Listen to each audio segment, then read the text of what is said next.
నమస్తే, welcome to క్యూనిస్. నేను మీ మధు. నేను మీ చందు.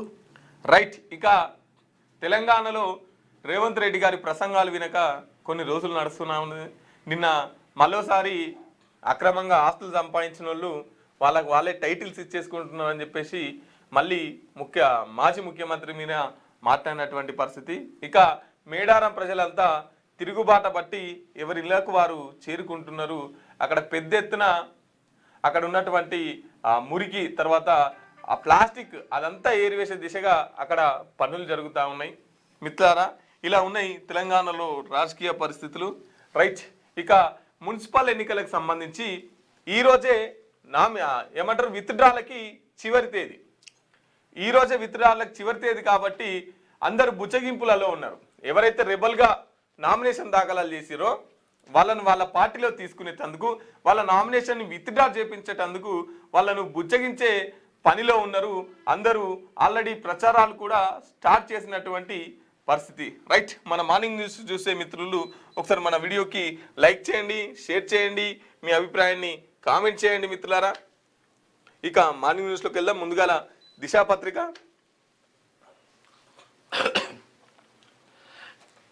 జస్టిస్ సుదర్శన్ రెడ్డికి రావి నారాయణ రెడ్డి జాతీయ పురస్కారం అందజేసిన సీఎం రేవంత్ రెడ్డి, ఆస్తులు కొల్లగొట్టేవారు జాతిపితనా?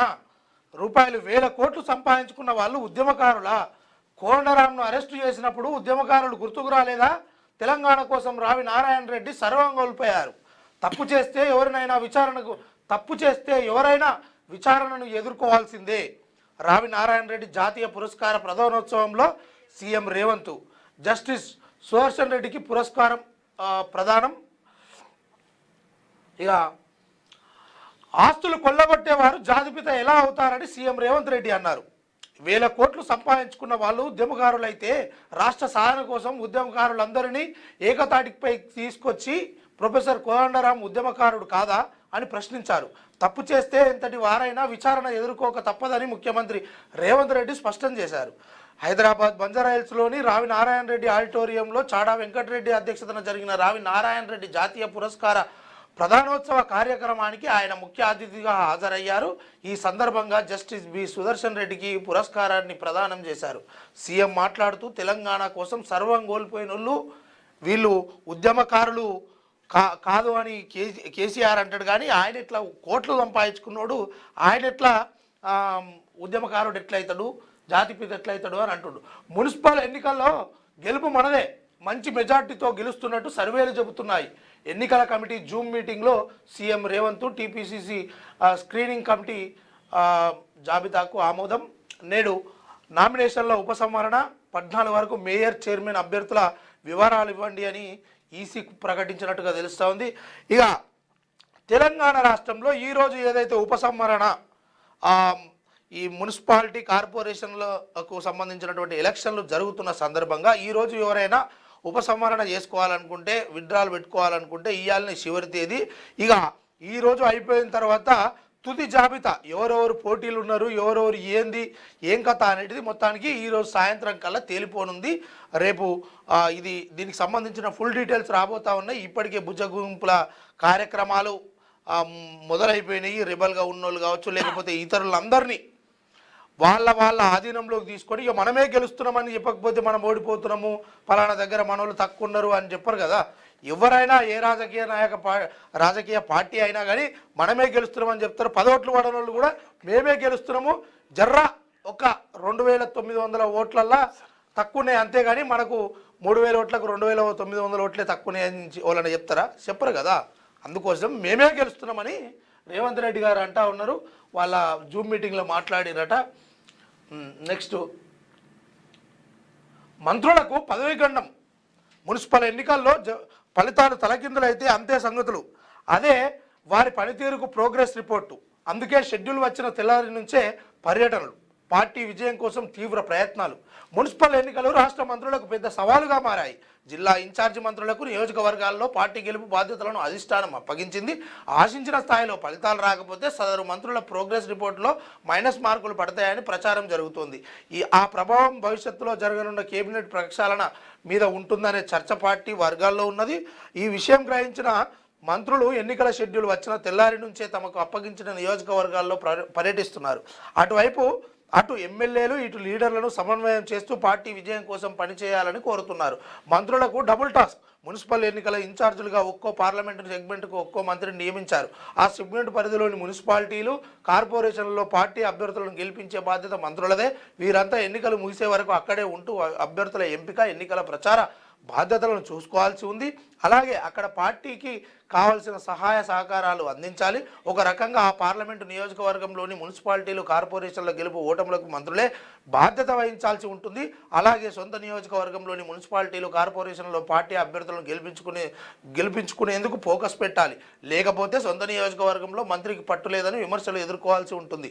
అటు ఇన్ఛార్జిగా ఉన్న ఏరియాతో పాటే సొంత నియోజకవర్గంలోనూ పార్టీ అభ్యర్థులను గెలిపించుకోవాల్సిన బాధ్యత వారిపై ఉన్నది. ఫెయిల్ అయితే మంత్రి పదవికి గండం.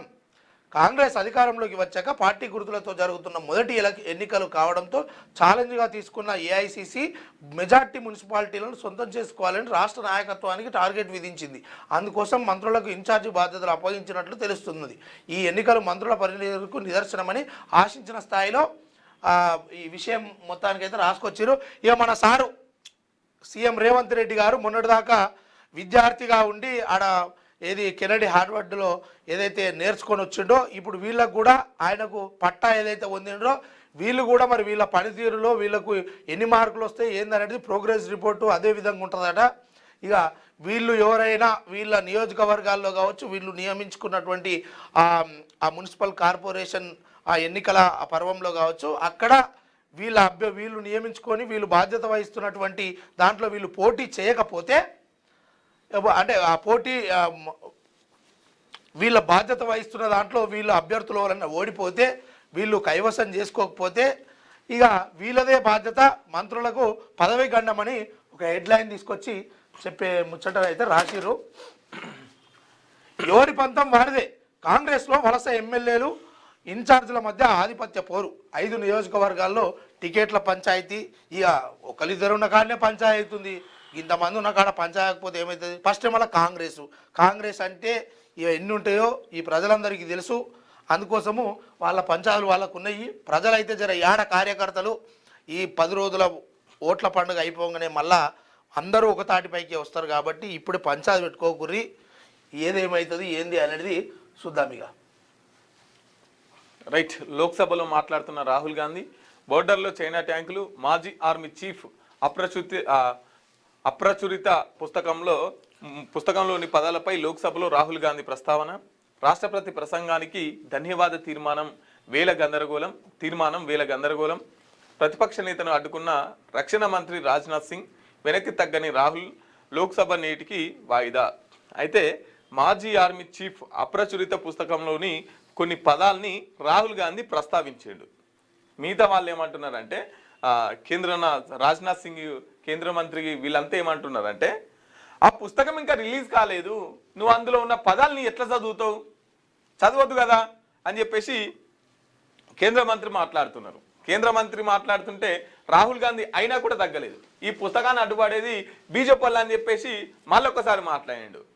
గంట మాట అంటావా అని చెప్పేసి ఇక గందరగోళం పార్లమెంట్ అంతా మొత్తం మీద వాయిదా పడ్డది. ఆ పుస్తకంలో అసలు రిలీజే కాలేదు, దాంట్లో పదాలని ఎట్లా చదివినావు అని కేంద్ర మంత్రి బీజేపీ పార్టీలు అంటే, ఈ పుస్తకానికి అడ్డుపడేది బీజేపీ వాళ్ళే అని చెప్పేసి రాహుల్ గాంధీ అనగానే ఇక సభ మొత్తం బగ్గుమన్నది అన్నట్టు. ఇక పాడి కౌశిక్ రెడ్డిపై హెచ్ఆర్సీలో ఫిర్యాదు. మతం పేరుతో కరీంనగర్ సిపిని దూషించిన ఘటనలో 20లోగా రిపోర్ట్ ఇవ్వండి, డీజీపీకి హెచ్ఆర్సీ ఆదేశం. హెచ్ఆర్సీ డీజీపీకి రిపోర్ట్ చేసిరట, ఫిర్యాదు చేసిరట. మతం పేరుతోని మొన్న సమ్మక్క సారలక్క ఏదైతే వీణవంకలో సమ్మక్క సారక్క జాతరలో సిఐని పట్టుకొని ఇష్టం వచ్చినట్టు తిట్టింది కదా, సో దానికి సంబంధించి సారీ చెప్పిండు. మళ్ళీ కూడా సారీ చెప్పినాక కూడా ఇతనికి నోటీసులు ఇచ్చిరు. ఇతని మీద హెచ్ఆర్సీలో ఫిర్యాదు చేసినటువంటి పరిస్థితి. సో కాబట్టి రైట్, ఇతని మీద ఫిర్యాదు తీసుకోవాలని చెప్పేసి మాట్లాడుతున్నటువంటి పరిస్థితి. ఇక కొండంత ప్రాజెక్టులకు గోరంత నిధుల. రైల్వే బడ్జెట్లో తెలంగాణ కేటాయింపులు 5,454 కోట్లు. పెండింగ్ ప్రాజెక్టుల పూర్తికి 47,984 కోట్ల అవసరం.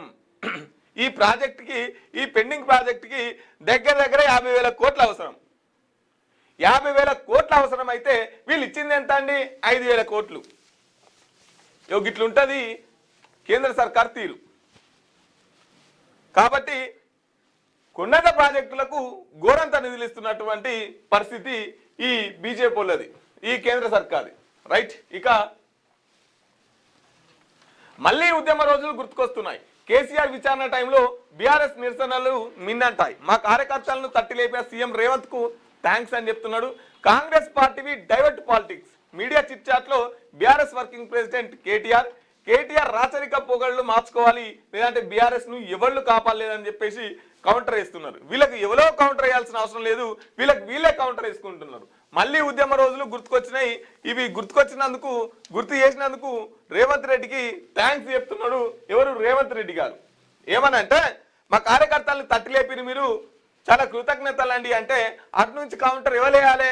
అయితే కాంగ్రెస్ వాళ్ళు వేయాలి, లేదంటే బీఆర్ఎస్ వాళ్ళు వేయాలి. కానీ ఎవరు ఎత్తున్నారు అటు నుంచి కౌంటర్ అంటే?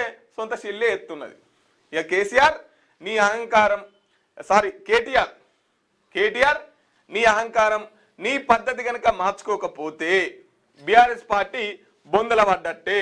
కాబట్టి నీ పద్ధతి మార్చుకో అని చెప్పేసి అటు నుంచి కల్వకుంట్ల కవిత మాట్లాడుతున్నారు. ఇంకా దీనికి సంబంధించి ఎవరైతే నిరసనలు తెలిపిరో, ఎవరైతే మొత్తం ఇక వచ్చి దొరికిందే సందని చెప్పేసి ఇష్టం ఉన్నట్టు పోలీసు వాళ్ళని కూడా ఇష్టం ఉన్నట్టు తిట్టిరు. ఇక రెడ్ బుక్లలో ఫస్ట్ ఎక్కే పేరు సిపి సజ్జనార్ గారిదే, రెడ్ బుక్. అదే పింక్ బుక్ లో. సో ఇట్లా పోలీసు వాళ్ళ మీద మాట్లాడిన వాళ్ళపైన, తర్వాత నిరసనలు తెలిపిన వాళ్ళపైన, రోడ్డు మీద బైఠాయించిన వాళ్ళపైన నిన్న కేసులు కూడా పెట్టడం జరిగింది. ఇక పోకటలు మార్చుకోవాలని చెప్పేసి కల్వకుంట్ల కవిత మాట్లాడుతున్నది. ఇక సూసైడ్ బాంబర్లు ఆసిఫా, హవా, బలూచ్ 200 మంది పాక్ సైనికులు మృతి. ఆపరేషన్ హెరాప్ ఫేజ్ 2 చేపట్టిన బలూచిస్తాన్ రెబల్స్ ఏకంగా ఐఎస్ఐ హెడ్ క్వార్టర్పై దాడి. సూసైడ్ బాంబర్లుగా మారి తమను తాము పేల్చేసుకున్న 2 మహిళలు. ఇక ఎట్లుంటుంది ఈ పరిస్థితులు అంటే, నిజంగా వీళ్ళకు వీళ్ళే మానవ బాంబులయ్యి శత్రు దేశాలపైన యుద్ధం చేస్తూ ఉంటారు. అందులో భాగంగానే 2 మహిళలు వాళ్ళకు వాళ్ళే మానవ బాంబులుగా తయారైపోయి ఇక ఆపరేషన్ హెరాప్ ఫేజ్ 2 అనే ఒక ఆపరేషన్ను వీళ్ళు స్టార్ట్ చేశారంట. అందులో 20 మంది పాక్ సైనికులు మృతి చెందినట్టుగా తెలుస్తూ ఉంది. ఇక సర్పంచ్ పదవి కోసం కూతుర్ని చంపేశాడు. ఎన్నికల్లో అడ్డొచ్చిన ముగ్గురు పిల్లల నిబంధన నిజాం సాగర్ కెనాల్లో పెద్ద కూతురిని తోసేసిన తండ్రి. అమ్మ, ఎంత బాధాకరమైనటువంటి విషయము. ఆఫ్టర్ ఆల్ 5 సంవత్సరాల పదవి కోసం, గెలుస్తామో ఓడమో తెలియని పదవి కోసం, ఓడుతామో తెలియని పదవి కోసము కన్న కూతుర్ని చంపేసినటువంటి ఈ దుర్మార్గుడు, ఈ వేస్ట్ ఫెలోగాడు, వీనికి ఎంతవరకు అసలు ఏ శిక్ష చేస్తారు, వీడిని ఏం చేస్తారు అనేది ఒకసారి ఈ ప్రజాస్వామ్యంలో ఉన్నటువంటి ప్రజలు, అదేవిధంగా ఏది పోలీస్ వ్యవస్థ, వీళ్ళందరూ ఒకసారి చూసుకోవాలి. ఎందుకంటే పదవి కోసము అసలు 3 పిల్లల నిబంధన ఉంటే ఏంది, పోతే ఏంది, నీకు ఎందుకు రాబాయి? ఇలాంటి పరిస్థితుల్లో నువ్వు బిడ్డను చంపేసినవి రేపు పొద్దుగాల ప్రజలను ఉద్ధరిస్తావు. రాజకీయాల్లోకి ఇలాంటి వాడు వస్తే గిట్లుంది పరిస్థితి. పదవుల కోసం ఎంతటి నీచానికైనా దిగజారేటువంటి నాయకులు ఉన్నారు, అలాంటి వాళ్ళు తయారవుతున్నారు. ఈ పరిస్థితి రైట్. ఇంటి పన్ను పెంపునకు కాంగ్రెస్ సర్కార్ స్కెచ్ అని చెప్పేసి బండి సంజయ్ గారు మాట్లాడుతున్నారు. మున్సిపల్ ఎన్నికల తర్వాతే ముహూర్తం, బీఆర్ఎస్ కు ఓటేస్తే డ్రైనేజ్ లో వేసినట్టే. 2028లో బీజేపీ సర్కార్ పక్కా. పురపోరు ప్రచారంలో కేంద్ర మంత్రి బండి సంజయ్ మాట్లాడుతున్నాడు. ఇక మొత్తం మీద అయితే వీళ్ళు ప్రచారం స్టార్ట్ చేసి ఇక గతంలో జరిగినట్టే, ఎప్పుడు జరిగినట్టే ఇప్పుడు కూడా సేమ్ అదే స్ట్రాటజిక్స్ ప్లే చేస్తుంటారు. ఏం లేదు, ఇప్పుడు మున్సిపల్ ఎన్నికలల్లా సరే, ఏ ఎన్నికలైనా సరే మా పార్టీకి ఓటేయండి అని చెప్పుకునే కంటే ముందు అవతల మా పార్టీ మేనిఫెస్టో ఇది, మేము ఇవి చేస్తాం, మేము ఇక్కడ ప్రజలకు ఈ సమస్యలు మేము గుర్తించినాం, ఈ సమస్యల్ని మేము ఈ విధంగా పరిష్కరిస్తాం అని ఒక మేనిఫెస్టోతోని ముందుకెళ్తారు. ఆ మేనిఫెస్టో ప్రజలకు అవసరం వచ్చేదిగా ఉంటుంది. కానీ ఇప్పుడున్న ఎలక్షన్స్ అన్ని అవతల ఎంత తిడితే ఇక్కడ ఉన్నాడు అంతా రెచ్చిపోతాడు. ఇక వీడికే ఏదో సొంత పాగు ఉన్నట్టు వీడంతా రెచ్చిపోయి వీడు వీళ్ళ పార్టీ వైపు మళ్తారు. ఇటువంటి సెంటిమెంట్లు, ఇటువంటి రాజకీయాల్ని వాళ్ళు ప్లే చేస్తుంటారు. ఏం లేదు, అంత తిట్ల రాజకీయం, డైవర్ట్ పాలిటిక్స్. నిజంగా ఎన్నికలలో మిత్రులారా, మీ రాజకీయ నాయకులు మీ ఊరికి వచ్చినా, మీ ప్రాంతానికి వచ్చినా, మీ ఏరియాకి వస్తే నువ్వేం చేస్తావు, మా బస్తీలో మీరు గుర్తించినటువంటి సమస్యలు ఏంటి, ఆ సమస్యల్ని మీరు ఎట్లా పరిష్కారం చేస్తారు, అది మాట్లాడు తప్ప ఆ పార్టీని ఈడు తిట్టే ఈ పార్టీని ఆడు తిట్టే మళ్ళీ నైట్ కాగానే ఇద్దరు ఒక దగ్గరనే కూర్చుని మీదికి వచ్చి వాడిని వీడు పట్టేసి వీడి మీద వాడు పట్టేసి. కాబట్టి రాజకీయాలు బయట తిట్టుకునేటివి కావు, లోపల వాళ్ళందరూ ఒకటే. కాబట్టి మీ ప్రాంతానికి ఏం చేస్తారు అనేది మీకు ఇంపార్టెంట్. అగో దాన్ని చూసి ఓట్లేదు. అయితే దీని విషయం ఏంటంటే, ఈ ఇంటి పన్ను పెంపునకు అయితే మన తెలంగాణ రాష్ట్ర సర్కారు చేస్తున్నటువంటి కార్యక్రమం ఏంటంటే, ఇప్పుడు హైదరాబాద్లోని ఇప్పుడు జిహెచ్ఎంసీ ఏదైతే ఉందో దీన్ని పైలట్ ప్రాజెక్టుగా తీసుకున్నారు. ఎందుకు ఏంది అని అంటే, ఇది కామన్ బిల్గా, అంటే ఇప్పుడు ఒక్కడికో 10 ఇండ్లు ఉంటాయి. ఆ 10 ఇండ్లలో కొన్ని మెయిన్ రోడ్డుకు ఉంటాయి, కొన్ని లోపలికి ఉంటాయి. ఆ ఉన్న క్రమంలో వీడు కడుతున్నటువంటి పన్ను ఏంటంటే రెసిడెన్షియల్ పన్ను కడుతున్నాడు. అంటే అందులో ప్రజలు జీవిస్తున్నారు, రెంట్కి ఇచ్చిన నేను, ఆ రకమైనటువంటి నాదే ఇల్లు అన్నట్టుగా. అంతేగాని కమర్షియల్ బిల్లు ఏదైతే కొంతమంది ఆఫీసులు పెట్టుకుంటారు, కొంతమంది కిరాయికి ఇస్తే అది కమర్షియల్గా దాన్ని అడ్జేస్తారు. కాబట్టి ఆ రకమైనటువంటి బిల్లు కడతలేడు, ట్యాక్స్ అట్లా పే చేస్తలేడు. అదేవిధంగా ఆ గవర్నమెంట్ కట్టాల్సినటువంటి ట్యాక్స్, అదే గవర్నమెంటు సంబంధించినటువంటి కరెంటు కూడా కొన్ని చోట్ల కరెంట్ ఏమో ఏది కేటగిరీ 2కు సంబంధించింది ఉంది, ఏది ఇప్పుడు ప్రైవేట్ కేటగిరీ ఉంటుంది కదా, దానికి సంబంధించినటువంటి కేటగిరీ ఉంది. కానీ ట్యాక్స్ ఏమో రెసిడెన్షియల్ ట్యాక్స్ కడతా ఉన్నారు. ఇలాంటి వాళ్ళపైన ఉక్కుపాదం మోపడానికి, అధిక ఆదాయం వసూలు కావడానికి తీసుకొచ్చినటువంటి ప్రాజెక్టే ఏది ఈడ చెప్పినటువంటి ఇంటి పన్ను పెంపునకు. ఇది బండి సంజయ్ ఏం చెప్తున్నా అంటే, ఇక గ్రామాల వారీగా ఉన్న దాంట్లో కూడా ఇంటి పన్ను వేస్తారు, ఇక ఇది అయిపోయిన తర్వాత అని ఒక అల్లే కథం చేస్తున్నాడు. సరే, ఆయన అల్లిన కాడికి అది ఎంతవరకు వస్తుంది ఏంది అనేది చూస్తాం. కొండంత ప్రాజెక్ట్ రైట్. ఆ భూములు ఎవరివి? బీఆర్ఎస్ హయాంలో అర్ధరాత్రి బదలాయింపు. బీఆర్ఎస్ హయాంలో జీవో 59 ముసుగులో 100 ఎకరాల భూములు అన్యాక్రాంతమయ్యాయి. 4 నెలల్లో 50,000 కోట్ల విలువైన స్థలాలని కొల్లగొట్టారు. నిబంధనలను దరఖాస్తు జత చేసిన పత్రాలు పరిశీలించకుండానే ఒక్కొక్కరికి 1000 గజాల నుంచి ఎకరాల కొద్ది కట్టబెట్టారు. రంగారెడ్డి జిల్లా షేర్లింగంపల్లి మండలంలో గజం 30 లక్షల దాకా పలుకుతుంటే నామమాత్రంగా 12,000 వసూలు చేసి రాత్రికి రాత్రే కన్వెన్స్ డీడ్స్ చేశారు. కాంగ్రెస్ అధికారంలోకి వచ్చాక ఈ అర్ధరాత్రి దస్తాల భాగోతాన్ని గుర్తించి ఫైళ్లను పెండింగ్ లో పెడుతున్నట్టు ప్రకటించింది. ఇప్పుడు ఈ భూములు ఎవరి ఖాతాలో రాస్తురన్న చర్చ జరుగుతుంది. రాష్ట్ర ప్రభుత్వం కొత్తగా నిషేధిత భూముల జాబితాను రూపొందిస్తున్నది.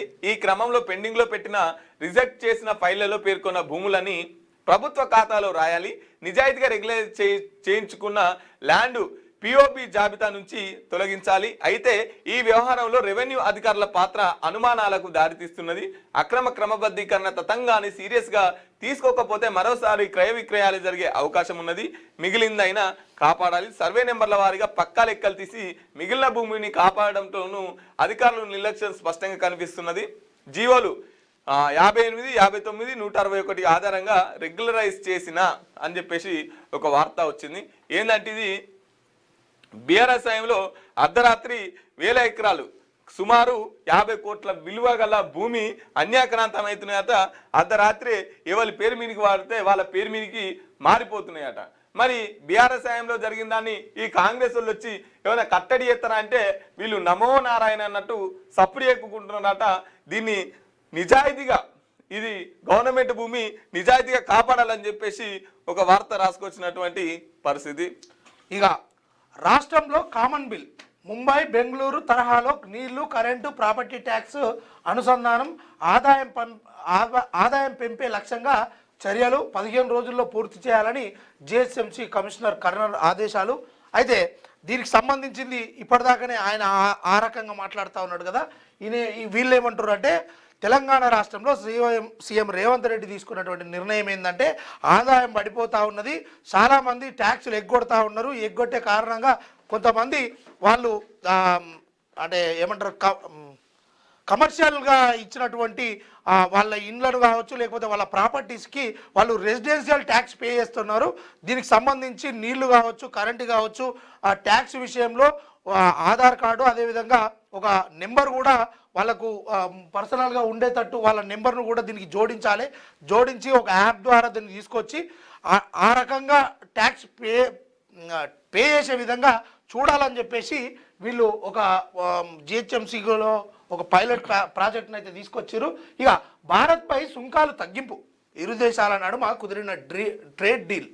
యుఎస్ వెనుజులా నుంచి చమురు కొనేందుకు మోడీ ఒప్పుకున్నారు. అమెరికా అధ్యక్షుడు ట్రంప్ వెల్లడి. 140 కోట్ల మంది భారతీయుల తరపున థ్యాంక్స్ చెప్పిన ప్రధాని మోడీ. భారత్పై విధించిన సుంకాలను 25 నుంచి 18% తగ్గిస్తున్నట్టు అమెరికా అధ్యక్షుడు ట్రంప్ ప్రకటించారు. గతంలో యుఎస్ ఉత్పత్తులపై ఆరోపిస్తూ 25% టారిఫ్స్ చేసిన ట్రంప్ తాజాగా వాటిని తగ్గిస్తున్నట్లు వెల్లడించారు. రష్యా నుంచి చమురు కొంటున్నందున భారత్పై గతంలో మరో 25% విధించిన అదనపు టారిఫ్పై మాత్రం ఎలాంటి ప్రకటన చేయలేదు. మొత్తం అమెరికా నిన్నటి వరకు భారత్పై 50% సుంకాలు వసూలు చేస్తుండగా ట్రంప్ తాజా ప్రకటనతో అవి 43%కి తగ్గింది. ఒక 7% కలిసి వచ్చే ప్రయత్నం అయితే జరిగింది. 7% ఏదైతే ముందు ఓ 25% ఉందో ఆ 25% నుంచి 18% అది చేసిర్రు. ఇక్కడ రష్యా నుండి తీసుకుంటున్నటువంటి చమురు విషయంలో 25% సుంకాలు ఎక్కువ వేసినటువంటి ట్రంప్ ఆ దాంట్లో మాత్రం ఎలాంటి మార్పు చేయలేదు. మొత్తం 50% సుంకం మనం చెల్లిస్తున్నందులో 7%కి మాత్రము ఒక అవకాశం లభించింది. ఇక ఇప్పటి నుండి 43%కి మాత్రమే మనం చెల్లించాల్సి ఉంటుంది. ఇది ఈరోజు దిశ పత్రికలో వచ్చినటువంటి వార్తలు. అదేవిధంగా వెలుగు పత్రిక తీసుకుందాము. అరాచకాలు చేసిన వాళ్ళు జాతిపితాలా? అధికారంలో ఉన్నప్పుడు అక్రమాలు చేసి ఇప్పుడు విచారణ అనగానే గగ్గోలు పెట్టడం సరికాదు. మధ్యయుగాల చక్రవర్తుల్లా నేనే రాజ్యం అనుకునే రోజులు పోయాయి. డాక్టర్ బిఆర్ అంబేద్కర్ రాసిన రాజ్యాంగం ప్రకారం చట్టానికి ఎవరు అతిథులు కాదు. జార్ఖండ్ మాజీ సీఎం శిబు సోరెన్, బీహార్లో లాలూ ప్రసాద్ యాదవ్, తమిళనాడులో జయలలిత, కర్ణాటకలో యడ్యూరప్ప లాంటి వారు అధికారంలో ఉన్నప్పుడు చేసిన తప్పులకు తర్వాత కోర్టుల చుట్టూ తిరిగారు. చేతులు కట్టుకొని మెజిస్ట్రేట్ ముందు నిలబడ్డారు. మన దైవాంశ సంభూతులం కాదు, తప్పు చేస్తే విచారణ ఎదుర్కోవాల్సిందే. ఈ మధ్య కొందరు తెలంగాణ జాతిపిత అని టైటిల్స్ ఇచ్చుకుంటున్నారు. చేసిన తప్పులకు పోలీసులు నోటీసు ఇస్తే జాతిపితకు నోటీసు ఇవ్వడము తెలంగాణకు అవమానం అంటున్నారు. అసలు సిసలు జాతిపిత మహాత్మా గాంధీ ఏ పదవి ఆశించలేదు. రావి నారాయణ రెడ్డి ఆస్తులు అమ్ముకున్నారు. మరి మీరేం చేశారు? 100 ఎకరాల ఫామ్ హౌజులు, టీవీలు, పేపర్లు, వేల కోట్ల కాంట్రాక్టులు అన్నీ మీకే కావాలి. పదవులన్నీ మీరే పంచుకుంటారు. మళ్ళీ మీరే జాతిపితాలా? ఇది ఎక్కడిది? మంచి మాటనే మాట్లాడండు. ఎందుకంటే అది పదవి ఆశించని వాళ్ళు. అదేవిధంగా ఇప్పుడు కాన్సీరామ్ గారు ఉన్నారు, తను ఏ పదవి ఆశించలేదు. కానీ ఈ అణగారిన వర్గాల కోసము ఆయన ఎంతో కష్టపడి ఒక మంచి మేధో సంపత్తమైనటువంటి నిర్ణయం తీసుకొని అక్కడ కొన్నిసార్లు యూపీ సీఎంగా మాయావతిని గారు చేసిండ్రు. కానీ తను ఏ పదవి ఆశించలేదు. అలాంటి వాళ్ళు జాతిపితాలు అవుతారు. మహాత్మా గాంధీ ఈ దేశం కోసం స్వాతంత్రం కోసం పోరాడినోడు. అందులో భాగంగానే తను కూడా ఎలాంటి పదవి తీసుకోలేదు. ఆయన జాతిపిత అవుతాడు. కానీ ఈయనెట్ల జాతిపిత? మనది కూడా అంతే సారు. ప్రజాపాలన, తెలంగాణ రాష్ట్రంలో కాంగ్రెస్ ప్రజాపాలన అని చెప్తారు కదా సార్.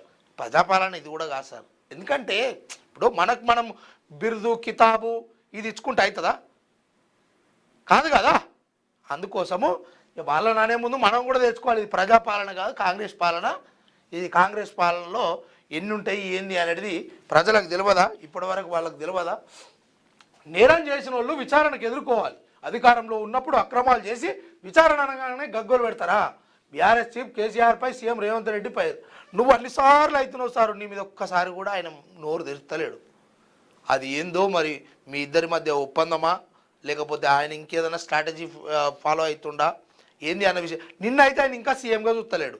కానీ నిన్ను ఎట్లా అయితే గొరగొర గుంజుకపోయి జైలు వేసిర్రో నువ్వు అట్లేస్తేనే నిన్ను సీఎం అని నమ్మి తట్టురు. లేకపోతే ఇది ఎన్నికల స్టంట్ అని వాళ్ళు అంటుర్రు. ఇక శిక్ష పడుతుందో పడదో అని అలా బిడ్డే కవితక్క అంటుంది.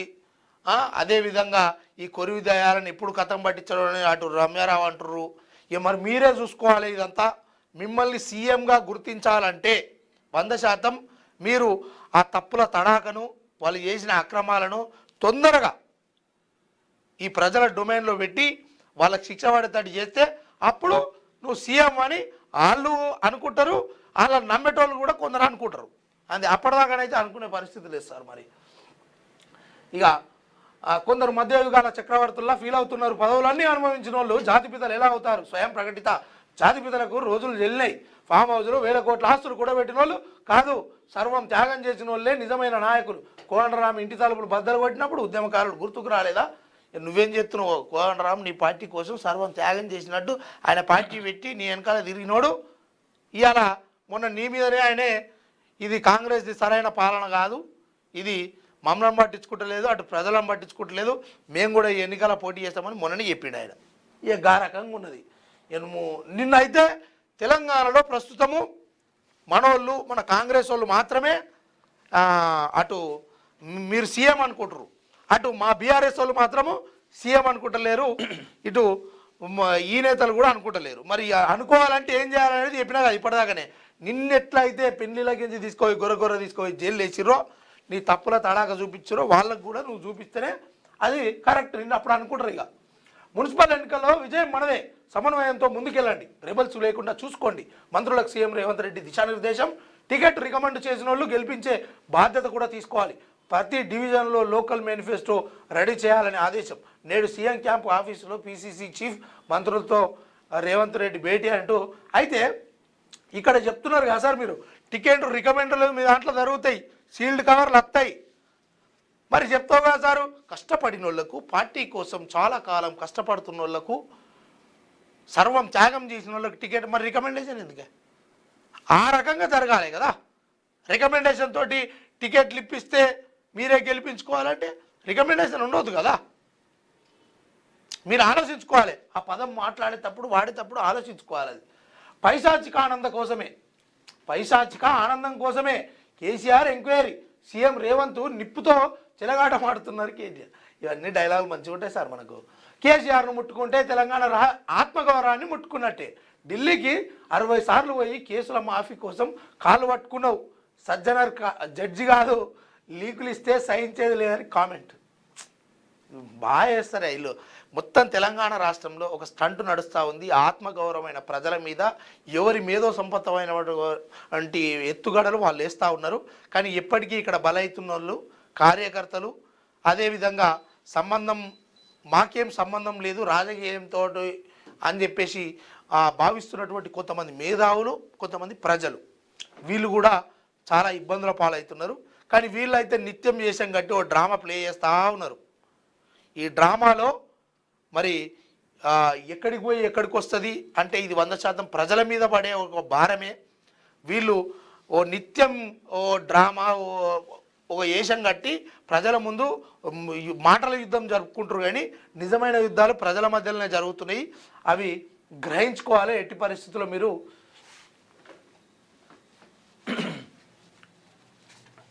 రైట్. ఇక ట్రేడ్ డీల్ ఓకే అని చెప్పేసి ఒక వార్త. ఇండియాపై రెసిప్రోకల్ టారిఫ్లు 25 నుంచి 18% తగ్గింపు ట్రంప్ ప్రకటన.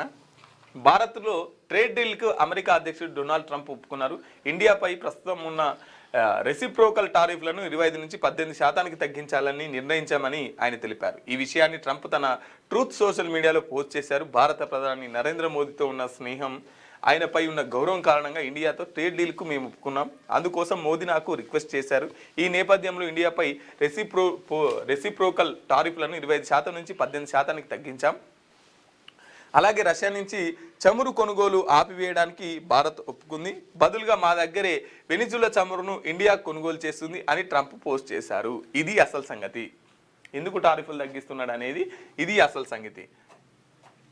తాను మోదీ పన్నులు చెల్లించే లీడర్లమని ట్రంప్ పేర్కొన్నారు. అమెరికా నుంచి 45 లక్షల కోట్లు 500 బిలియన్ US డాలర్ల విలువైన ఎనర్జీ, టెక్నాలజీ, అగ్రికల్చర్తో పాటు ఇతర ఉత్పత్తులను కొనుగోలు కూడా మోదీ ఒప్పుకున్నారని, ఈ ఉత్పత్తుల కొనుగోలు విషయంలో కట్టుబడి ఉంటామని మోదీ చెప్పారని ట్రంప్ వెల్లడించారు. అంతకు ముందు మోదీకి ట్రంప్ ఫోన్ చేసి మాట్లాడారని ఇండియాకు అమెరికాకు రాయబారిగా సెర్గియో ఘోర్ తెలిపారు. మోదీపై ట్రంప్ ప్రశంసల జల్లు కురిపించారని ఎక్స్లో ఆయన చెప్పారు.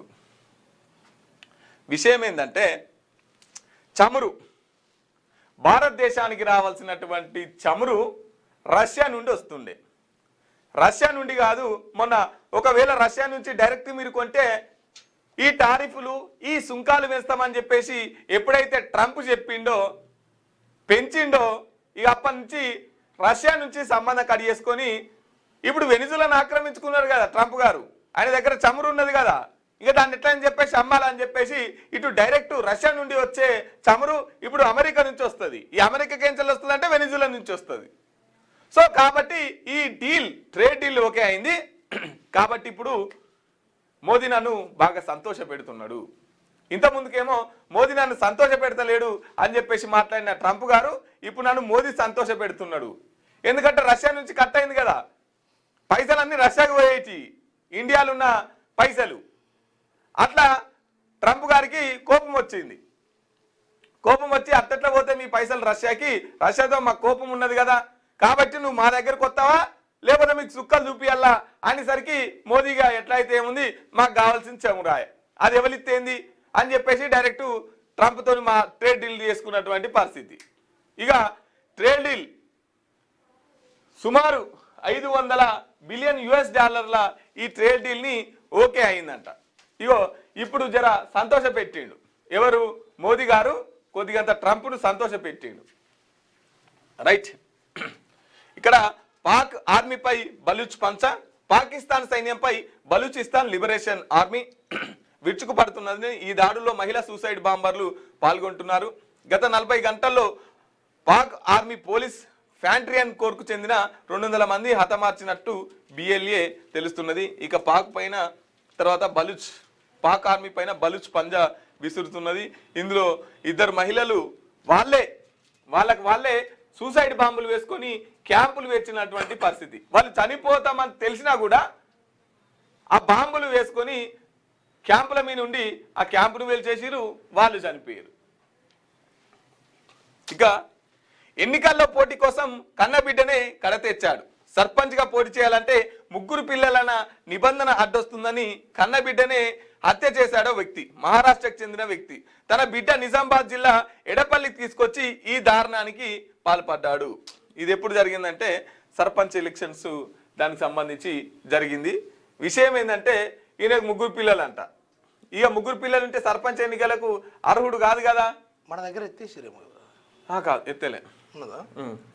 సో కాదు కాబట్టి ఏమైంది, ఒకరిని చంపితే 2 ఉంటారు కదా అని చెప్పేసి సర్పంచ్ పోటీ చేయడానికి కన్న బిడ్డనే కడతెచ్చినటువంటి పరిస్థితి. ఎంత దుర్మార్గంగా ఉండేది చూడురి ఈ అధికార దాహం, ఈ ఓట్ల రాజకీయాలు. ఓటు కోసం, పదవి కోసం కన్న బిడ్డనే చంపుకున్నారు. రైట్, దలైలామాకు గ్రామీ అవార్డు. టిబెటన్ ఆధ్యాత్మిక గురువు దలైలామా గ్రామీ అవార్డును గెలుపొందారు. ఆయన రూపొందించిన the reflection of holiness the Dalai Lama album best audio book narration story telling record విభాగంలో గ్రామీ అవార్డు గెలుచుకున్నది. ఇక సార్ గారు బుక్ రాస్తే గ్రామీ అవార్డు గెలుచుకుందట. సైబర్ నేరాల కట్టడికి షీల్డ్ 2026 కమాండ్ కంట్రోల్ సెంటర్ వేదికగా సదస్సు 5న ప్రారంభించనున్న సీఎం రేవంత్ రెడ్డి తర్వాత పాల్గొనున్న 14 రాష్ట్రాల సైబర్ నిపుణులు, పోలీస్ అధికారులు. రైట్, ఇక నేరాల కట్టడి షీల్డ్కి సంబంధించి 2026 5 తారీఖు నాడు ఇది స్టార్ట్ అవ్వబోతున్నదంట. బుజ్జగింపులు, బెదిరింపులు మున్సిపల్స్లో రెబల్స్తో విత్డ్రా చేయించేందుకు నేతల విశ్వ ప్రయత్నాలు. బీఆర్ఎస్ బీజేపీతో పోలిస్తే కాంగ్రెస్లోనే ఎక్కువ మంది రెబల్స్. అసంతృప్తులను బుజ్జగిస్తున్న మంత్రులు, ఎంపీలు, ఎమ్మెల్యేలు, సీనియర్లు. పలు చోట్ల దారికి వస్తున్న మరికొన్ని చోట్ల బెట్టు మరికొన్ని చోట్ల బెట్టు. అలాంటి వారికి స్ట్రాంగ్ వార్నింగ్లు. టికెట్ల కోసం జగిత్యాల, సూర్యాపేటలో ఆశావాహుల హత్యాయత్నం. పార్టీ కోసం కష్టపడిన వారికి కాకుండా పారాచ్యూట్ నేతలకు టికెట్లు ఇస్తున్నారని ఆవేదన. నేడు మధ్యాహ్నం 3 గంటల వరకు విత్డ్రాకు ఛాన్స్ ఉంది. ఇప్పటిదాకానే చెప్పినాగా, ఇక ఎవరన్నా ఈ మావోడే మొన్నటిదాకా ఆడున్నాడు కానీ బీఆర్ఎస్లో ఉన్నాడు, బీజేపీలో ఉన్నాడు, ఇవాళ మావోడే, నాకు తెలిసినోడే, మంచోడు, బాగా పైసలు ఉన్నాయి, గిన్కిత్తే గెలుస్తాడు అని కష్టపడ్డ వాళ్ళందరికీ ఎగనామం పెట్టేటువంటి కాంగ్రెసు ఆడ చెప్పిరు కదా, ఆల్రెడీ చెప్పకనే చెప్పిరు. ఇక ఇప్పుడు వార్నింగ్లు డైరెక్ట్. అవసరం అనుకుంటే నువ్వు ఏ పదవికి అది రాకుండా చూసుకుంటాం, నువ్వు చెప్పినట్టు వినకపోతే విత్డ్రా చేసుకోకపోతే అని కూడా బాగా బెదిరిస్తున్నట్టు కూడా తెలుస్తూ ఉంది. మున్సిపల్ ఎన్నికల్లో రెబల్స్కు పోటీ నుంచి తప్పించేందుకు నేతలు సామ, దాన, భేద, దండోపాయాలు ప్రయోగిస్తున్నారు. నామినేషన్ల ఉపసంహరణకు మంగళవారం సాయంత్రం 3 గంటల వరకే అవకాశం ఉండడంతో 3 ప్రధాన పార్టీల్లోని ముఖ్య నేతలంతా రంగంలోకి దిగి అసంతృప్తులను నయానో భయానో దారికి తెచ్చుకుంటున్నారు. కాంగ్రెస్ నుంచి మంత్రులు, ఎమ్మెల్యేలు, డీసీసీ అధ్యక్షులు, బీఆర్ఎస్ నుంచి మాజీ మంత్రులు, ఎమ్మెల్యేలు, బీజేపీ నుంచి ఎంపీలు, ఎమ్మెల్యేలు, ఇతర ముఖ్య నేతలు సోమవారం జిల్లా కేంద్రాల్లోనే అడ్డా వేసి అసంతృప్తులతో మంతనాలు కొనసాగించారు. ఓవైపు నేతలు రెబల్స్ను బుజ్జగించే పనిలో ఉండగా మరోవైపు ఆశావాహులు టికెట్లు దక్కించుకునేందుకు చివరి ప్రయత్నాలు చేస్తున్నారు. కొందరు బ్లాక్మెయిలింగ్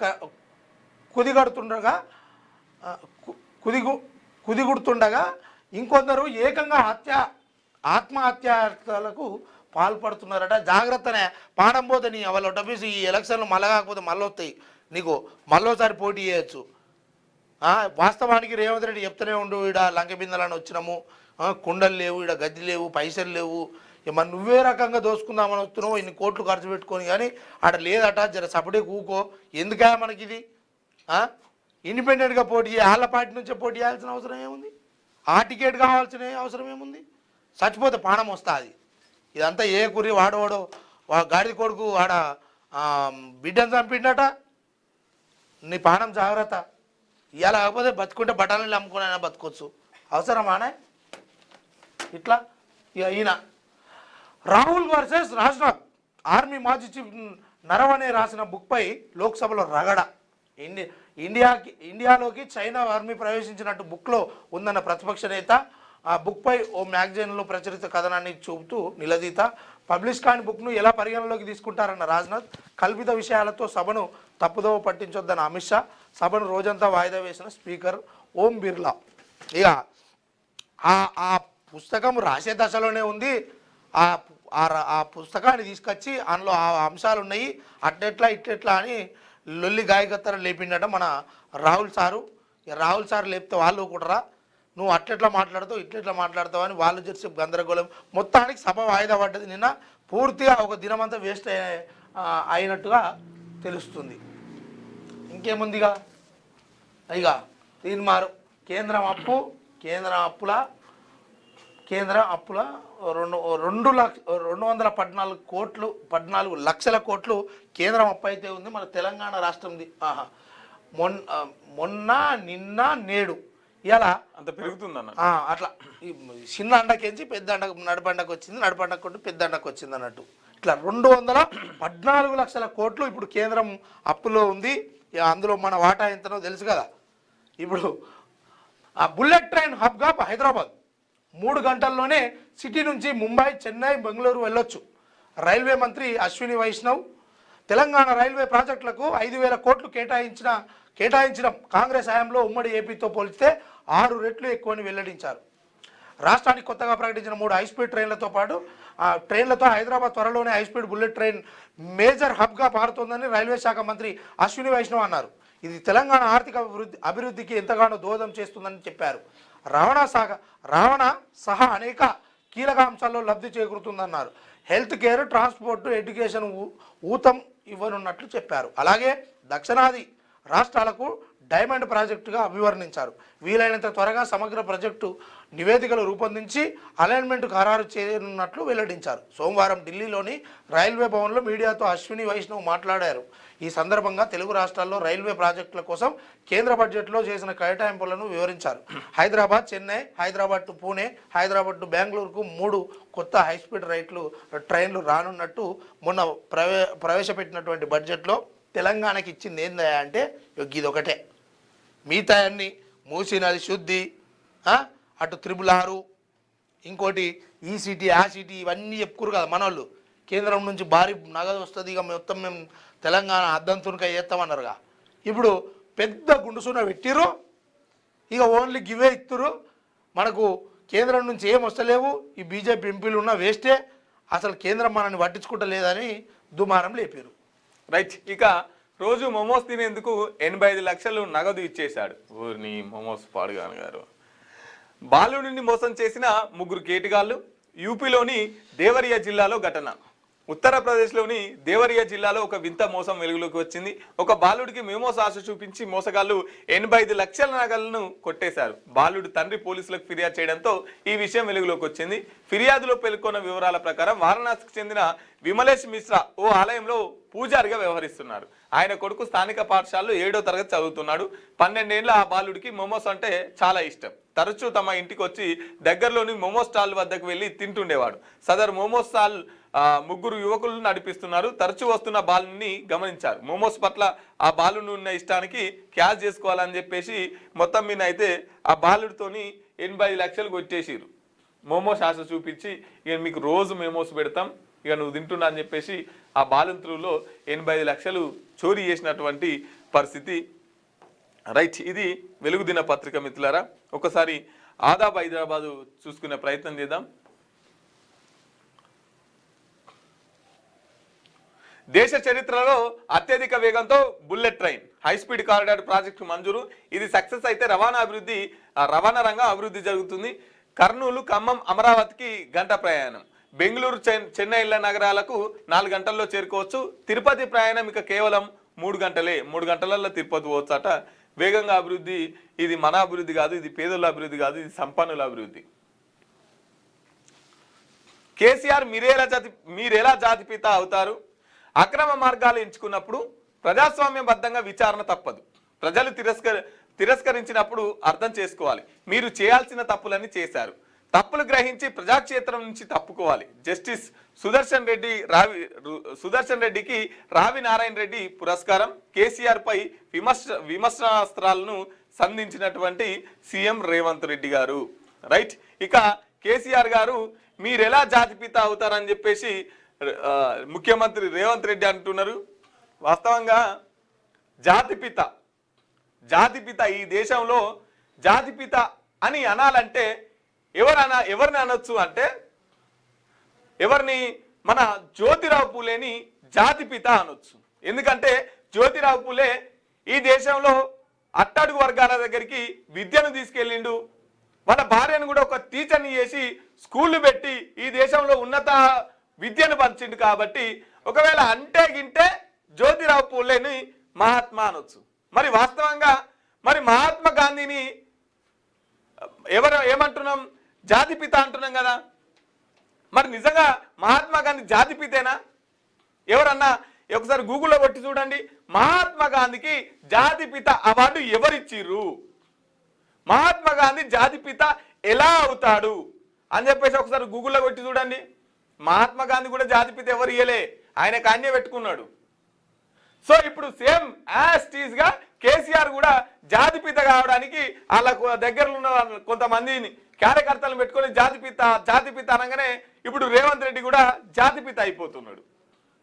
రేవంత్ రెడ్డి ఎవరు? కేసీఆర్ గారు. తెలంగాణ రాష్ట్రం ఆయన ఒక్కరి వల్లే రాలేదు కదా. 3 కోట్ల మంది సకల జనుల సమ్మెలు, రాస్తారోకోలు, వంట వార్పులు, ధూమ్ధాములు ఇవన్నీ పెట్టి కొట్లాడితే ఢిల్లీ ఇక తప్పనిసరి పరిస్థితులలో తెలంగాణ ప్రత్యేక రాష్ట్రాన్ని ప్రకటించినటువంటి పరిస్థితి. ఇంత త్యాగాలు 1200 మంది విద్యార్థులు బలిదానం చేసుకున్నారు కదా ఈ తెలంగాణ రాష్ట్రం కోసం. ఒకవేళ జాతిపితలు అయితే గాళ్ళు అవుతారు. కేసీఆర్ ఎట్లయితాడు జాతిపిత? తమ స్వార్థం కోసం ఈ తెలంగాణ రాజకీయాల్లో ఒక పార్టీని పెట్టి అట్టుడుకుతున్న తెలంగాణను రెచ్చగొట్టి ఆ పార్టీ అధికారంలోకి రావాలని చెప్పేసి ఈయన ఉద్యమంలోకి జొరిండు తప్ప ఈయన స్వార్థం కోసం తప్ప ఉద్యమానికి కేసీఆర్కి ఎటువంటి సంబంధం లేదు. ఇది వాస్తవం. ఒకవేళ తెలంగాణ రాష్ట్రం ఏర్పడితే ఈ తెలంగాణ రాష్ట్రానికి మొదటి ముఖ్యమంత్రి ఎవరుగా ఉంటారని చెప్పిండు, దళితుని ముఖ్యమంత్రి చేస్తామని చెప్పిండు. అప్పుడే నువ్వు మాట తప్పినవు. నువ్వు ఎట్లా జాతిపిత అవుతావు ఈ తెలంగాణ రాష్ట్రానికి? కాబట్టి గాంధీ ఎట్లయితే జాతిపితాన్ని పెట్టుకున్నాడో ఇటు కేసీఆర్ గారు కూడా అట్టే జాతిపితనని చెప్పేసి ప్రకటించుకుండు తప్ప దీన్ని ఎవరు చెప్పలేదు, ఎవరు వీళ్ళకు అవార్డు ఇవ్వలేదు, ఎక్కడ రికార్డులలో రాయబడలేదు. తెలంగాణను 10 సంవత్సరాలు వేయండు. ఏం చేసిండు అంటే 7 లక్షల కోట్ల అప్పులు చేసి పెట్టిండు పేదోనికి. ఇప్పుడు 1947లో భారతదేశానికి స్వాతంత్రం వచ్చింది. బ్రిటిష్ వాళ్ళు వెళ్ళిపోయినారు. తర్వాత ఈ దేశ పాలకులు ఈ దేశంలో ఉన్నటువంటి వాళ్ళే ఈ దేశాన్ని పరిపాలించారు. అప్పుడు ఈ పేదల బతుకులు మారలే. స్వాతంత్రం వచ్చినా కూడా ఈ పేదల బతుకులు మారలే. తర్వాత 2014లో మేము ఆంధ్ర వలస పాలనలో దోపిడీకి గురవుతున్నాం, మేము మోసపోతున్నాం అని చెప్పేసి మా ప్రత్యేక తెలంగాణ మాకు రావాలని చెప్పేసి పోరాడి తెలంగాణను సాధించుకుంటే 12 సంవత్సరాలు అవుతున్నా కూడా ఈ తెలంగాణలో బతుకులు మారలే.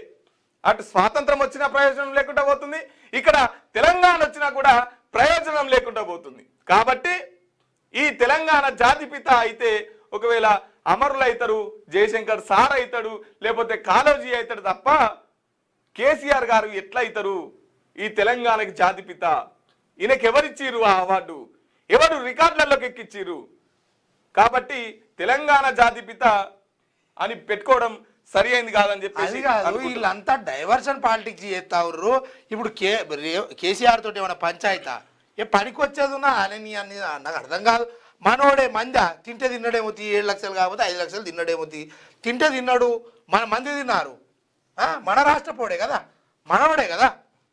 మనోడు తింటే అంటే ఇన్ని రోజులు ఆంధ్రోళ్ళు తింటే తప్పులేదు, కానీ ఇప్పుడు ఇవాళ మనోడు తింటే తప్పు వచ్చిందా అన్నట్టు ఈ పాలిటిక్స్ అంతా ప్రజల మీద రుద్ది నిత్యం కాంగ్రెస్ ఇచ్చిన హామీలు ఎటువాయే, 6 గ్యారంటీలు ఎటువాయే, 420 రేవంత్ రెడ్డి నెంబర్ ఎటువాయే, ఇదంతా పక్కతో వట్టియనీకి ఏడు అడుగుతారో ఈ మున్సిపాలిటీలల్లో. అమ్మ 2500 ఇస్తా అన్నావు కానీ ప్రతి యువతకు, అదేవిధంగా మరి 4000 రూపాయలు పింఛన్ ఇస్తా అంటే ఏమాయే, ఇవన్నీ ఏడు అడుగుతారు అని ఇదంతా ఇక ఆయన జాతి పీతనా, ఈయన ఇది పీతనా, నువ్వు చేసింది ఏదో మరి. ఆజ్కీ బాత్ చట్టానికి న్యాయానికి ధర్మానికి తేడాలేంటో తెలుసా? ఒక వ్యక్తి నువ్వు అడగగానే 1,00,000 రూపాయలు ఎలాంటి ప్రామిసరీ నోట్లు లేకుండా, నోట్లు గ్యారంటీలు లేకుండా ఇచ్చి నిన్ను నిలబెట్టాడు. నువ్వు బాగుపడ్డావు. ఈలోపు నీకు సహాయం చేసిన వ్యక్తి చనిపోయాడు. ఆయన భార్య పిల్లలు బజారున పడ్డారు. ఏ కాగితాలు లేనందున ఆ డబ్బు తిరిగి చెల్లించాల్సిన అవసరం లేదు, అది చట్టం. తప్పకుండా ఆ డబ్బు వడ్డీతో సహా చెల్లించాలి, అది న్యాయం. డబ్బు వడ్డీ ఇచ్చి ఆ కుటుంబాన్ని నిలదొక్కునేదాకా మద్దతుగా నిలబడాలి, అది ధర్మం. చట్టం మనిషిని శిక్షిస్తుంది, న్యాయం మనిషిని సరిచేస్తుంది, కానీ ధర్మం మనిషిని మనిషిగా నిలబెడుతుంది. ఎంత మంచి మాట రాసుకొచ్చింది ఆదాబ్ హైదరాబాద్ ఆజ్కీ బాత్లో. నిజంగా గొప్ప మాట. ఈ ధర్మం అంటే 2 రకాల ధర్మాలు ఉంటాయి. 2 రకాల ధర్మాలు ఏంటి అంటే, ఇప్పుడు ఒక అతను వ్యవసాయం చేసుకుంటూ రోజు పొలం దున్నుతున్నాడంట. అవును. పొలం దున్నుతుంటే ఆంచెల్లి ఆ గట్టు మించెల్లి ఒక పూజారి రోజు గుళ్ళె పోయి పూజలు చేస్తుండట. రోజు ఈ రైతు రోజు చూస్తుండట. పూజారి పోయేటప్పుడు మంచి కొత్త కొత్త బట్టలు కట్టుకుంటుండట, మంచి వచ్చేటప్పుడు పండ్లు ఫలాలు తీసుకొని వస్తుండట. అదే తోవే మట్టి. ఈయన గదే చినిగిన బట్టలు వేసుకొని రోజు దున్నుకుంటా కష్టపడతా ఉండట. అయినా కూడా వీళ్ళ ఇంటికాడ బువ్వ తాగలేదు. వాళ్ళ ఇంటికానే పంచభక్ష పరమాన్నాలు ఉన్నాయి. ఇక ఈయన చూసి చూసి చూసి అటు పోతున్న పూజారిని పట్టుకొని, అయ్యగారు మాకు ధర్మం చేయండి అన్నాడట. ధర్మం చేయనగానే ఆయన ఏం చేసిండట, జేబులో ఉన్న 10 రూపాయలు తీసుకొని ఇచ్చిండట. జేబులో ఉన్న 10 రూపాయలు ధర్మం చేయన్నాడు కదా, జేబులో ఉన్న 10 రూపాయలు ఇవ్వగానే, అయ్యా నేను అడిగింది ఈ ధర్మం కాదు, నేను అడిగింది పైసలు బిచ్చమెత్తుకుంటే ధర్మం కాదు, నేను ఇంత కష్టపడుతున్నా నా బతుకు సాగడం లేదు, నేను 24 గంటలు కష్టపడుతున్నా, నా పిల్లల్ని నేను పోషించుకోలేకపోతున్నా, నువ్వు ఏం పని చేస్తున్నావు, వస్తున్నావు పోతున్నావు, నీ ఫ్యామిలీ మంచిగా విలాసవంతమైన బతుకు బతుకుతున్నది, ఇది ఎక్కడో అధర్మం జరుగుతున్నది. నేను కష్టపడుతున్నా, నాకు బతికెందుకు లేదు, నువ్వు ఏ కష్టపడకుండా నీకు బతికెట్లున్నది, ఇది ఎక్కడో అధర్మం జరుగుతున్నది, నేను ధర్మం చేయమంటున్నది, నువ్వు నేను ఒకే రకంగా బతికే ధర్మం చేయండి అయ్యా అని చెప్పేసి నేను మాట్లాడుతున్నా. కానీ నువ్వు ఇచ్చే 10 రూపాయల ఆధర్మం కాదు అని చెప్పేసి ఆ రైతు మాట్లాడినటువంటి పరిస్థితి. ధర్మం అనుకుంటే తీసి 10 రూపాయలు వేయడం కాదు, సమానంగా చూడడం, న్యాయంగా చూడడం, అంటే ఎట్లా పద్ధతిగా చూడడం. ఏ రకంగా ఏముంది, ఆయన దగ్గర ఉన్నటువంటి ఆస్తి కోరుకుంటున్నావా, లేకపోతే ఆయన నిన్ను గౌరవించాలని కోరుకుంటున్నావా? ఏ రకంగా సమానం? కొన్ని రోజులు ఈ పని ఆయన వేయాలి, ఆ పని ఎందుకు చేస్తాడు? కొన్ని రోజులు ఈ పని ఆయన వేయాలి. నీకు అర్థమైతే లేదు. ఇవాళ తెలివి అంటే ఏంది? ఒకరిని మోసం చేసి తెలివిగా సంపాదించడం అంటే తెలివి. పిచ్చి అంటే ఏంది? 2 రకాలు. పిచ్చి అంటే 2. ఒకటి మతి భ్రమించి పిచ్చిగా వ్యవహరించడం, ఇంకోటి ప్రేమ ఎక్కువైతే వచ్చే పిచ్చి. అర్థమైందా? పిచ్చి 2 రకాలు. ధర్మము అధర్మము ఇవన్నీ కూడా మనుషులకు తెలియదా, ఇదంతా ప్రజలకు తెలియదా ఎప్పటికప్పుడు. కానీ విషయం ఏంటంటే తెలంగాణ ఆత్మగౌరవపడిన తెలంగాణ. ఎవరికి బానిసగారు, ఎవరికి తల వంచరు. ఈ రకంగా తెలంగాణలోని మనం బతుకుతున్నాము. అందులో భాగంగానే ఇవాళ డైవర్షన్ పాలిటిక్స్లో మునిగిపోతూ ఉన్నాము. మా వాటా ఇది, మావోడు గెలవద్దా లేకపోతే నేను గెలవద్దా, నీతులు చెప్పి ఏతులు పొడగొట్టి ఎంతోమంది పైకి వచ్చిన వాళ్ళు చాలామందులు. అందులో చాలామంది చాలా రకమైనటువంటి విమర్శలు చేస్తూ ఉంటారు. ఆ విమర్శలు నిజం అనుకొని మనం ఆయనకి జై కొడతా ఉంటాము. ఆ జై కొట్టిన కారణంగా వాడే ఎదుగుతాడు తప్పితే ఇంకా పక్కపొంటోడు ఎవడు ఎదుగడు. మేడారం జాతర మహోన్నతంగా జరిగింది. ఊహకు మించి భక్తులు హాజరయ్యారు. ఆనందం వ్యక్తం చేసిన మంత్రి సీతక్క చిన్న చిన్న అసౌకర్యాలకు చింతిస్తున్నాం. కరెక్టే. ఇప్పుడు గతం కంటే ఈసారి మేడారం జాతర అనేది ఏఐ టెక్నాలజీ తోటి కొంతవరకు మంచిగానే జరిగింది. అందులో భాగంగానే చిన్న చిన్న అసౌకర్యాలు జరిగినాయి. కొంతమంది తొక్కిసలాటలో అది కావడం జరిగింది. దానికి చింతిస్తున్నామని కూడా. ఇది కదా మనిషి మొత్తం గొప్ప జరిగింది అని కాకుండా అక్కడక్కడ తప్పు జరిగిందని మరి మంత్రి గారు ఒప్పుకుంటారు. ఈ విషయంలో ఎలాంటి అది లేదు. మళ్ళీ ఉద్యమం రోజులు గుర్తుకు వస్తున్నాయి. ఇక కేసీఆర్కి నోటీసులు ఇస్తే రాష్ట్రం మొత్తం కదిలింది.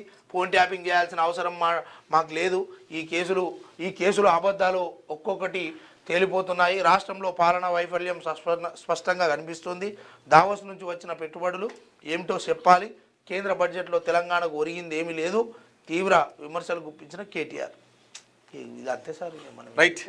మోసపూరిత వాగ్దానాలు చేసిన Congress party, విరుచుకుపడ్డ Telangana BJP chief Ramachandra Rao.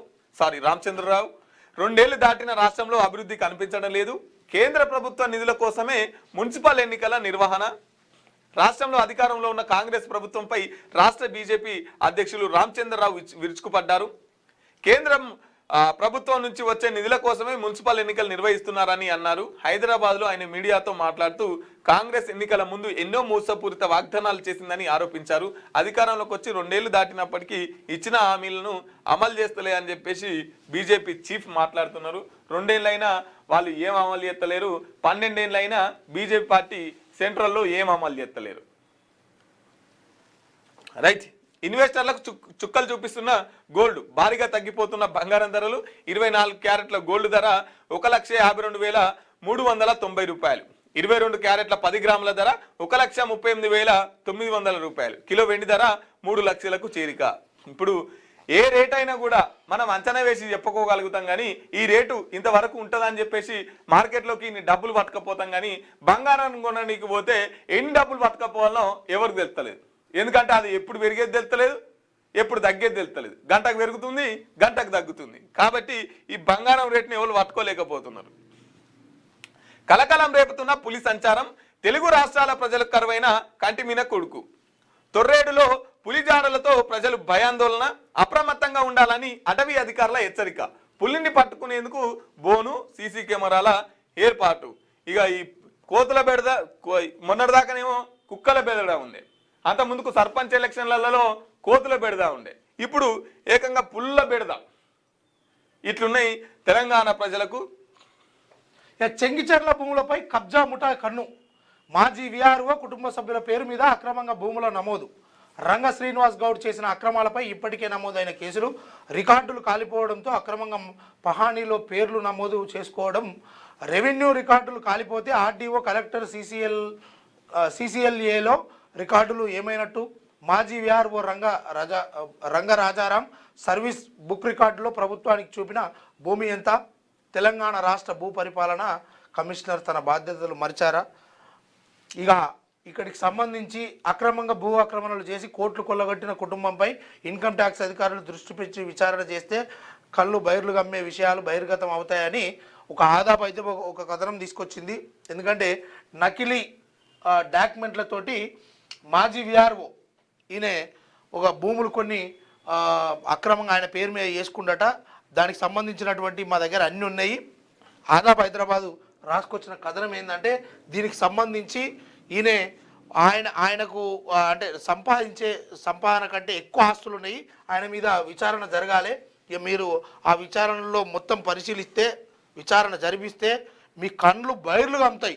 ఆయన ఆస్తి ఎంత సంపాదించాడు అక్రమంగా అనేది మా దగ్గరనే లెక్కలు ఉన్నాయి. కానీ మీరు ప్రత్యక్షంగా దాడి చేస్తే మాత్రం పట్టుకోవచ్చు అని ఒక వార్తనైతే తీసుకొని ఇట్లా చాలామంది దొంగలు చేసిరు. ఇట్లా చాలామంది, ఒక్కరిద్దరు కాదు, ఆఫీస్కి వచ్చే కేసులలో చాలామంది ధరణి దరిద్రం దొంగ కేసీఆర్ చేసినటువంటి కార్యక్రమంలో చాలామంది పాపం నిజంగా అవి ఒక్కొక్కడు 1980-90 దాకా ఈ రికార్డులు ఏవైతే రాతపూర్వకంగా ఉన్నాయో ఆడ పోయి మెల్లపోయి ఈ పేర్లన్నీ కొట్టేసుడు.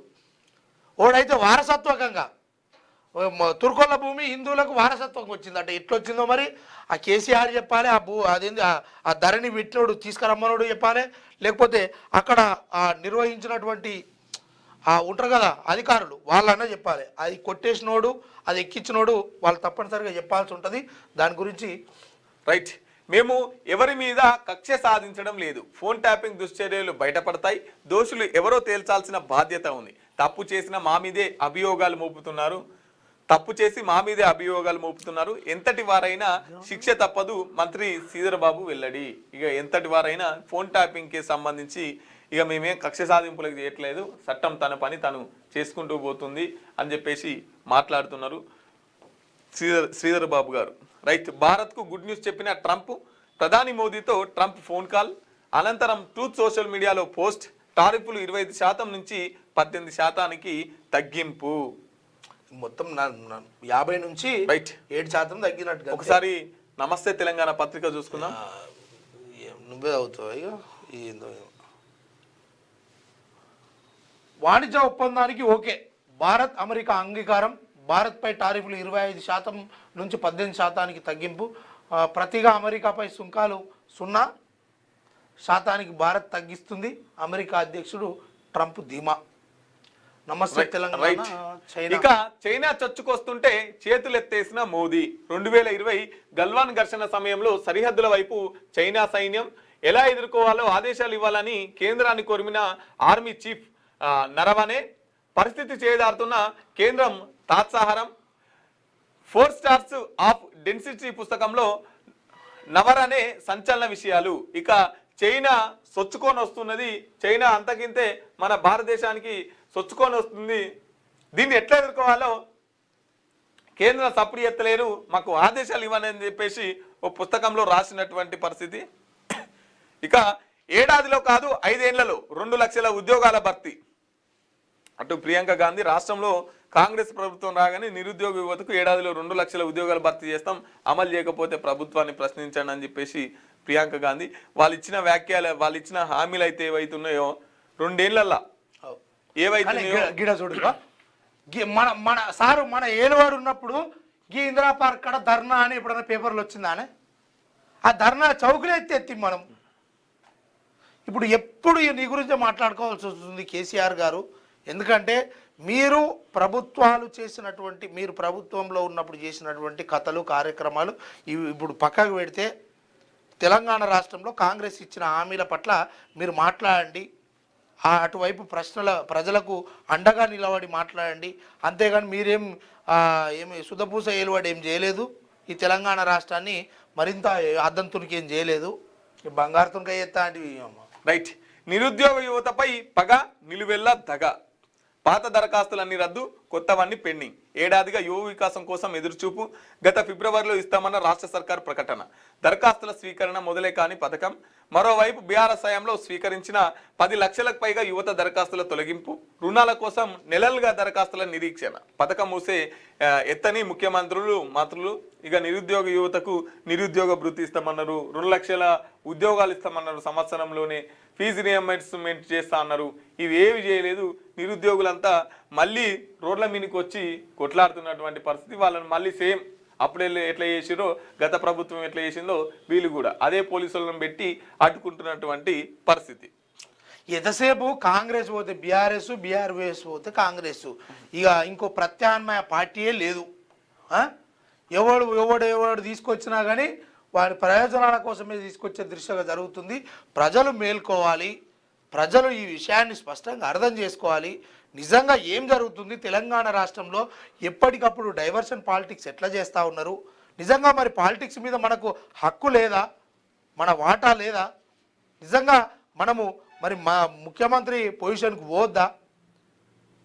నూతనంగా విద్యార్థి దశ నుండే రాజకీయాలపైన ఒక ప్రత్యేక దృష్టి పెట్టండి. అటువైపు అడుగులేయండి. అడుగులేసే వాళ్ళని ప్రోత్సహించండి. కానీ ఎప్పటికప్పుడు అణిచే ప్రయత్నం చేయకండి. ఆడోడు దొంగనో లంగనో మనోడే ఉంటాడు.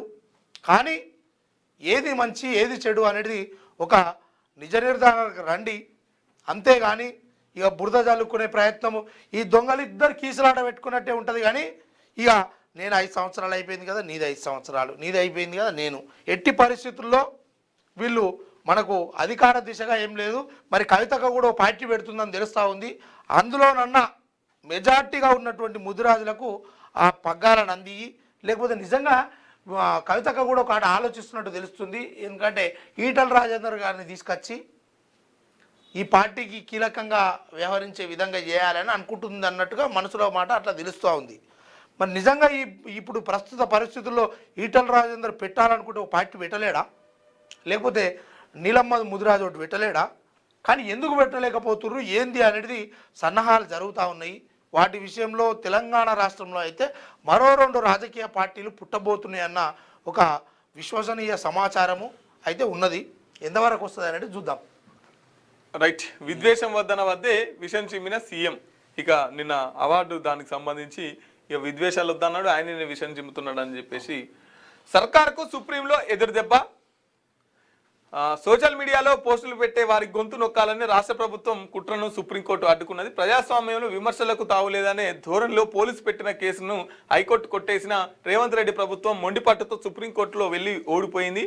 BRS social media warrior Shashidhar Goud Nalla బాలుపై పెట్టిన కేసును కొట్టేస్తూ హైకోర్టు ఇచ్చిన తీర్పును రద్దు చేయాలని ప్రభుత్వం దాఖలు చేసిన అప్పీల్ సుప్రీంకోర్టు డిస్మిస్ చేసింది. సోషల్ మీడియా పోస్ట్ ఆధారంగా తెలంగాణ పోలీసులు కేసు నమోదు చేయడం ప్రజాస్వామ్య విలువల విరుద్ధమని భావ ప్రకటన స్వేచ్ఛను గట్టిగానే రాసుకొచ్చిరుగా వీళ్ళు ఉత్తగా ఏడా ఊర్లల్లా వాట్సాప్ గ్రూపులలో క్వశ్చన్ చేసినందుకు పోయి జైలు వేసిరు. ఎన్నో కేసులు పెట్టిరు కదా. వీళ్ళు సోషల్ మీడియా వారియర్స్ గురించి మాట్లాడుతున్నారు. సమ్మక్క రీసర్వే 10 కోట్లకు sketch. Barrage back water effect పై మళ్ళీ అధ్యయనం. గతంలోనే స్టడీ చేసిన ఐఐటి ఖరగ్పూర్ బృందం. అయినా రీసర్వేకు కాంగ్రెస్ ప్రభుత్వం ప్రయత్నం. ఛత్తీస్గఢ్ అధికారులతో కుమ్మక్కైన రాష్ట్ర అధికారి. 50 లక్షల్లోపే పూర్తయ్యే సర్వేకు 10 కోట్లు వచ్చేలా ప్లాన్. తలా 2 కోట్లు పంచుకునేలా చీకటి ఒప్పందం. అయితే ఈ విషయము మంచిగానే రాసుకొచ్చారు. నిజంగా రేవంత్ రెడ్డి నీకేమన్నా సీమనెత్తురు ఉందో లేదో మాకేమో అర్థమైతలేదు. కానీ నువ్వు ఒద్దిగా చదువుకోనికి ఈ చదువుకుంటున్న పోరాటాలలో తింటున్న దాంట్లో గుట్కా ప్యాకెట్లు వస్తున్నాయట, విరోచనాలు అవుతున్నాయి, వాంతులు అవుతున్నాయి, చదువుకునే పరిస్థితి లేదు, బతికే పరిస్థితి లేదు. ఇలాంటి కార్యక్రమాలని జరుగుతుంటే విద్యాశాఖ మంత్రిగా నువ్వు నీ దగ్గర పెట్టుకొని ఏం సంగడాస్తున్నావు? పోరాటాలు చచ్చిపోతున్నాడా? నీ పిల్లలకి ఇట్లా చూసుకుంటావా? ఇవాళ నిన్ను సీఎం చేసుకుంది దీనికోసమేనా?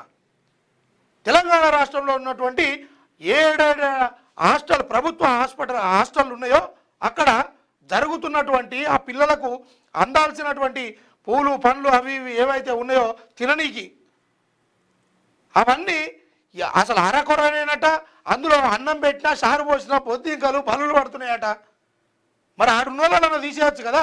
నీ ప్రభుత్వానికి చెడ్డ పేరు వస్తుందని తెలియదా? ఎన్ని పదవులు నీ దగ్గర పెట్టుకుంటావు? ఇంకా ఎన్ని శాఖలు నీ దగ్గర పెట్టుకుంటావు? అంటే అసలు నీ ఉద్దేశం ఏంది? తెలంగాణ రాష్ట్రంలో ఈ డైవర్ట్ పాలిటిక్స్ ఎంతసేపు కేసీఆర్ మీద మాట్లాడు, వీళ్ళు దొంగలని చెప్పుడు, అంతేగాని నువ్వు చేస్తున్న ఘనకార్యం ఏముంది? పేదవాడికి చదువు దూరం చేస్తున్నావు. ఏమైనా ముగ్గు పోసినావా? ఇంత ఏమైనా చేసినావా? అంటేనేమో నన్ను అంటుర్రు, నన్ను ఏమన్నా అంటే కిరాయి అంటుర్రు, నేను ఓటుకు నోటు అంటుర్రు నన్ను అని లోపల బాధపడుతున్నావు అట. అయింది మంచి బాధ్యత ఇచ్చిర్రు, ఎట్లుండాలి ఉందాగా. ప్రజల దృష్టి నీ వైపు ఆయన వైపు కాకుండా పాలన వైపు నువ్వు దృష్టి పెట్టు. ఆ రకంగా ప్రజలు కూడా ఆలోచిస్తారు. ఏమన్నా అంటే ఆయన కదా 119 సీట్లల్లో 15 మనం మైనస్ చేసుకున్నా మనమే 104 గెలుస్తున్నాం అని ఆయన ఎట్లయితే మాటలు చెప్పిండో నీది కదే నడుస్తూ ఉంది. మొత్తం మనమే గెలుస్తున్నామని ఈ ఉద్దర మాటలను బంద్ చేయరు. ప్రజలకు పనికొచ్చేటి ఇచ్చిన హామీల పట్ల, చేస్తా అన్న పనుల పట్ల ఎటుపోతుంది తెలంగాణ రాష్ట్రము అనే విషయాల పట్ల ఆలోచించాలి. కానీ ఇక ఇంతసేపు ఆయన నువ్వు తిట్టా, నిన్న ఆయన తిట్టా, ఇదే పనులు ఉన్నారు. ముంగటమైన కార్యక్రమం ఏమన్నా చేయరి ఎందుకా, లేకపోతే మీకు శాతం కాకపోతే దిగిపోరి. ఇంకేముంది, ఇంకా సిరిసిల్లకు మళ్ళీ మండి చెయ్యి ఏమనుకోసారి. ఇందిరమ్మ ఇండ్లు ముందుకు సాగిన అడి ఆశలైన రాష్ట్ర సర్కార్ ఆశలు కేంద్రాన్ని కోరింది 3 లక్షల ఇండ్లు, బడ్జెట్లో కోత విధించిన కేంద్రం. ఇక ఏమంటున్నాడు రేవంతే బ్లాక్ మెయిలర్ అని చెప్పేసి కేటీఆర్ అంటున్నారు. ఆ విషయంలో కాంగ్రెస్ ఎవరిని అడిగినా చెప్తారు, సీఎం పదవి అట్లనే తెచ్చుకున్నాడు ఇక అని చెప్పేసి కేటీఆర్ అంటున్నటువంటి పరిస్థితి. మార్నింగ్ న్యూస్ చూసే మిత్రులారా ఒకసారి మన వీడియోని లైక్ చేయండి, షేర్ చేయండి.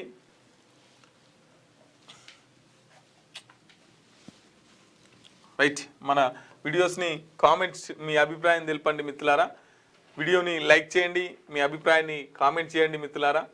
ఇక విషయం ఏంటంటే నిన్న కవితక్క ఏమంటుందంటే ఎర్రవల్లి ఫామ్ హౌస్ ఏదైతుందో కేసీఆర్ గారిది దాన్ని ప్రజలకు, పేద ప్రజలకు పంచాలంటుంది. వాస్తవమే అక్క, ఎందుకంటే అది ప్రజల సొమ్మే.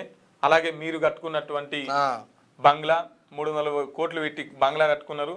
తర్వాత పార్టీ ఆఫీస్ కూడా గట్టిగానే పెద్దగానే పెట్టుకున్నారు.